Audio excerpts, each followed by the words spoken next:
Matt Hurd is 26. A mathematics graduate, he explored the possibility of being an accountant or an actuary.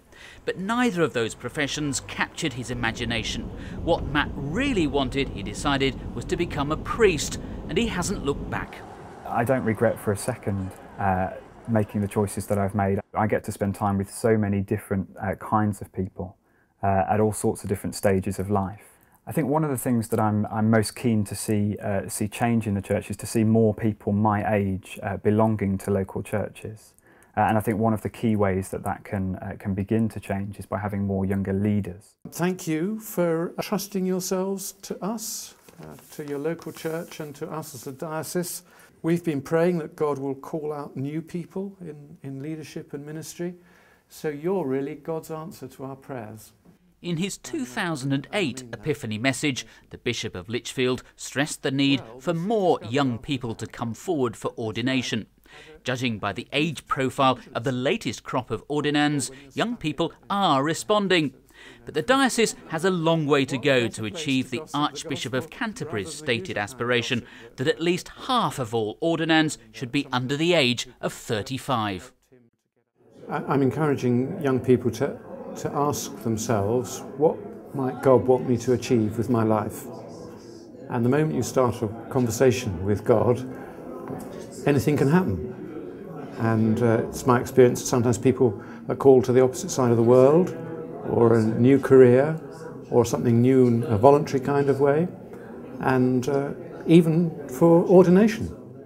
The number of people coming forward for ordination has actually increased over the past 15 years or so. But in that same period, the proportion of successful candidates under the age of 30 has declined. In 2007, the figure was less than 15%. Things have improved slightly since then, but there's still a long way to go. To try to redress the balance, the diocese has launched a new website, itmightbegod.org. It's the brainchild of 34-year-old vicar Lindsay Downs.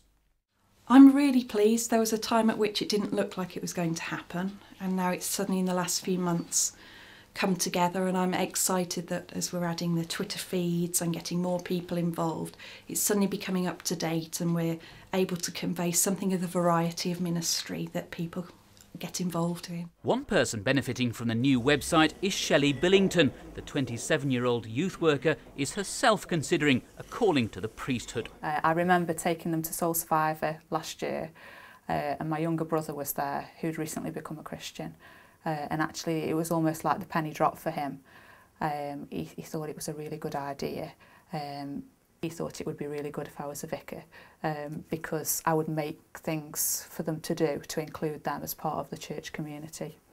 Just as Shelley's brother encouraged her to consider ordination, the bishop says we can all play a part in helping young people discern and pursue their vocation, particularly older Christians.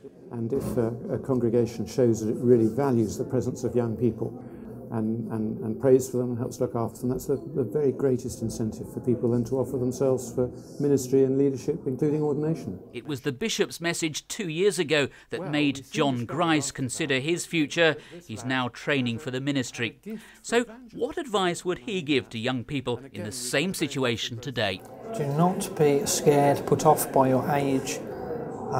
Do not feel that you are too young to give anything, or that you ought to wait for a few years before you're a bit older or a bit more experienced. For a young person, I would say, give all of yourself now.